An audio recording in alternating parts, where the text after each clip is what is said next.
question that we have received with regards to the following. So the questioner asks, as I remember, Sheikhna said that there was 8 or 9 people between Prophet Adam alayhi salam and Prophet Noah. Now there is about 7 people between Prophet Noah and Prophet Hud. So how can we say that this one was an occultation? Referring back to the narration about a type of ghaiba that was going on between Nuh alayhi salam and Hud alayhi salam. Yeah, so there is a hadith from Imam Sadiq alayhi salam that after Prophet Nuh, up to the time that Prophet Hud was raised, there was no strong kind of presence of mu'mineen and strong leaders. The first strong leader after Nuh was Hud. So there is 7 people, according to some 6 people, between Nuh and Hud. In this period, there was no strong leader who was followed and who was able to stand against falsehood. According to this hadith from Imam Sadiq alayhi salam. And also the hadith continues that this also repeated afterwards. So there were, as I said, experiences of occultation before, but not in the sense of they had an imam or hujjah of Allah who was there all this time and then later he introduced himself. No, in the sense that there was a time of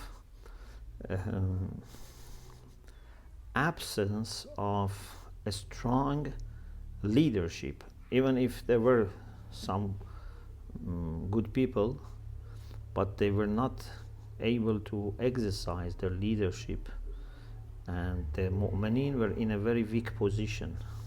They were not able to be established and challenge the other party.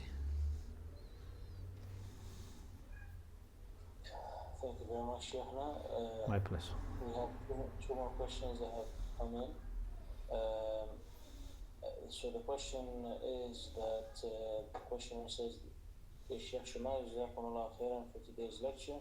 I'm trying to recall from IBS or Divine Justice the explanation for why historically there's punishment for those not accepting a message, but why we don't see that punishment playing out in current times. Does this have anything to do with helping previous generations develop free will further, or is there some other explanation? Sorry, why we don't see what? So the question is about how we see punishments coming to disbelievers in previous times according to the Quran. The question is why we don't see that punishment is playing out in the current times. Does this have to do with development of free will? So azab, we call it azab istisal, a punishment in this world by uprooting nations. This stopped. This was the time that there were prophets who were bringing mu'jiza, who were bringing clear signs from Allah, and still they were fighting and rejecting and killing, etc.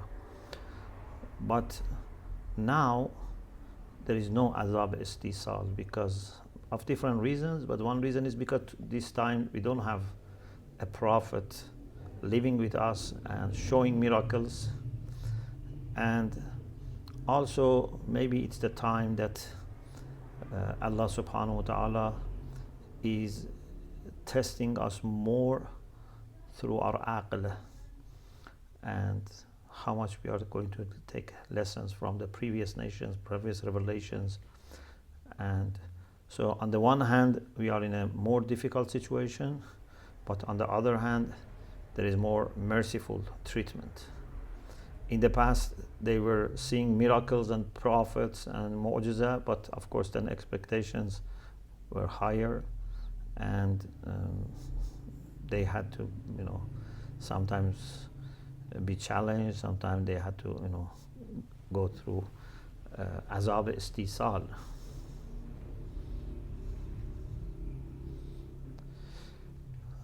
Rasulullah sallallahu alaihi wasallam also has to be, I have to add also, has one of the characteristics was that as long as he was there, Allah says that he is not going to punish.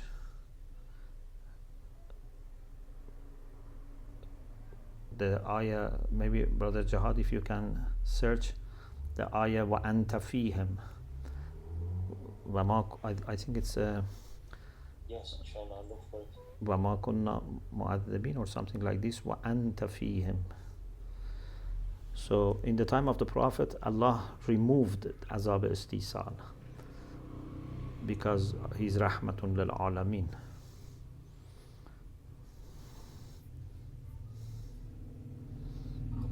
Apologies, I lost the connection for a short while. I'm switching to the area, inshallah. Okay. وَأَنْتَ فِيهِمْ. Maybe I can also search. I think وَمَا كَانَ اللَّهُ مُعَذِّبَهُمْ وَأَنْتَ فِيهِمْ. Yeah. أحسنت.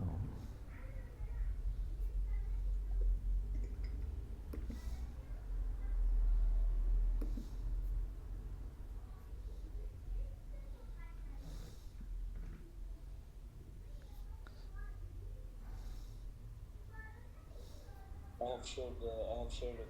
I don't know if you can see it, but it's on the screen. I don't know why I cannot see. That's interesting. Yeah, it's very odd. It's the first time that this Yeah. happened. So, but I searched also myself. Anfal 33. وَمَا كَانَ اللَّهُ لِيُعَذِّبَهُمْ وَأَنْتَ فِيهِمْ وَمَا كَانَ اللَّهُ مُعَذِّبَهُمْ وَهُمْ يَسْتَغْفِرُونَ. If they do istighfar, they are not going to be punished. And also, as long as you are among them. So Rasulullah is such a great source of rahmah that even his enemies who fought against him, they are not going to be punished and destroyed in dunya. Maybe in the hereafter, yes, but in dunya, this azab in dunya is not going to befall them. This is amazing.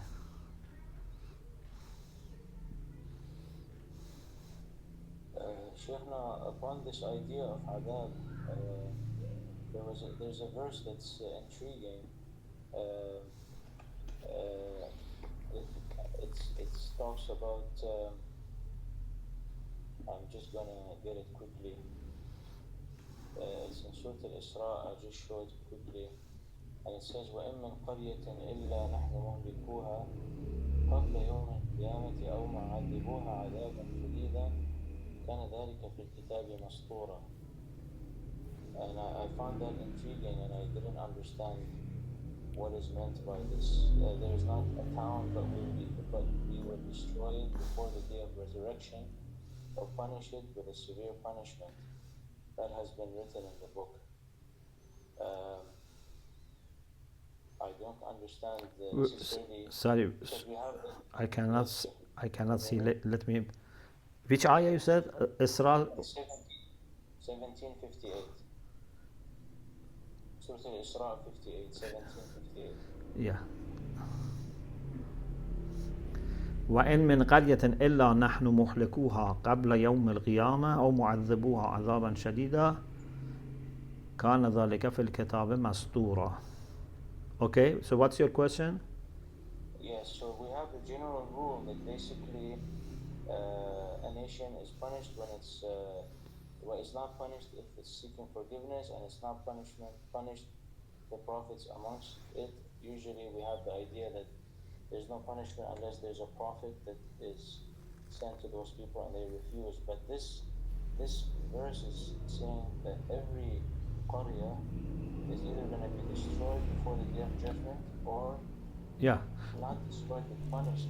So they said ihlak here means bil imata. No. Not So there are two things. One is azab, mu'adzabuha azab shadidan, which is istisal. One is death. Muhlikuha qabla yawm al-qiyamah means death. So they will die. So this is just the destruction of the judgment. Yeah. So Al-Mizan says, ما من قرية إلا نحن نميت أهلها.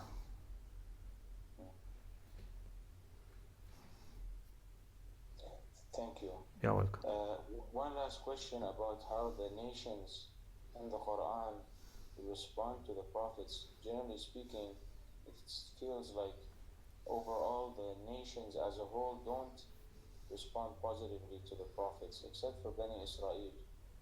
Bani Israel seem to stand out in comparison to the other nations who simply refuse completely, except for a few. Yet Bani Israel themselves seem to be very problematic for their prophets. Is it that people in the early times were not receptive to revelation? They were not were hard-hearted, or they were very materialistic? They had little understanding?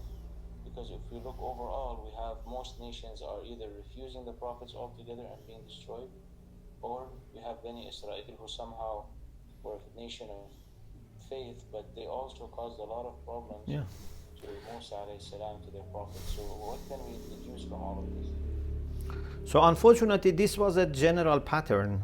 If there are exceptions, it must be very rare, And Quran mentions as a general pattern that we didn't send any prophet, any messenger, except that unfortunately they were rejected, they were mistreated, they were denied, except some people. As a general in large, this is the pattern that people as groups, as nations, as tribes, they reject it. Because to go through a spiritual transformation is not easy. To give up whatever you have accumulated over generations from thoughts, ideas, even superstitious ideas, people are attached to them. To be able to free themselves from worldly power, pleasure, all these, customs, culture, what your fathers have built is not easy. So except minority, the nations, didn't believe. Then it took time to maybe after, some generation, little by little, they embrace faith, then believers increase in number. But then again, when another prophet came, they started rejecting, except again, minority. So people need to be always tested and tried. Some people come forward, but when they are challenged, they stop. The same is with the saviors. Normally saviors that are waiting for, when they come also people, majority maybe don't accept, because they don't expect them to change them, to correct them.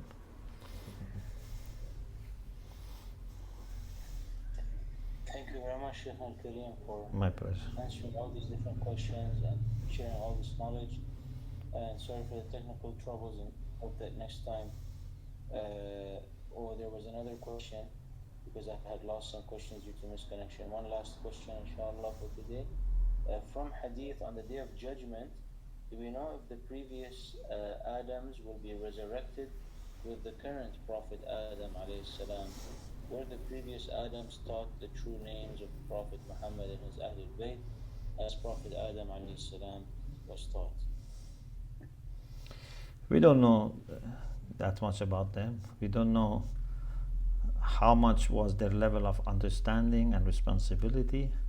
If they were like us, therefore they had also their own prophets and messengers. But we don't know. Based on the Quran, even we don't know there were Adams before this Adam. We can, find some reference, but it's not clear. But as I said in the Hadith, it says before this Adam there were many other Adams. But who were their guides? were they introduced to our Prophet and Ahlul Bayt or not, we don't know. Or at least I have not come across. I haven't seen in any book up to today. This has not been one of the focal or the focus in our teaching, because it doesn't matter to us that much. There are sometimes issues that you wonder and you like to know, but because they didn't have that much impact on us, they are not mentioned. Even out of 124,000 prophets of this line from Adam al-Salam, how many we know? We don't know even 100 of them. Quran mentions, just tens of them. So we don't know many things. وَمَا أُوتِيتُم مِّنَ الْعِلْمِ إِلَّا قَلِيلًا. Our knowledge is very limited. Thank you very much, Sheikhna, and dear seekers of knowledge, for all this, seeking a pursuit of knowledge and asking questions and listening to the answers, and most importantly, giving the answers. We, inshallah, will proceed now to the greetings. Inshallah. We will commence and we will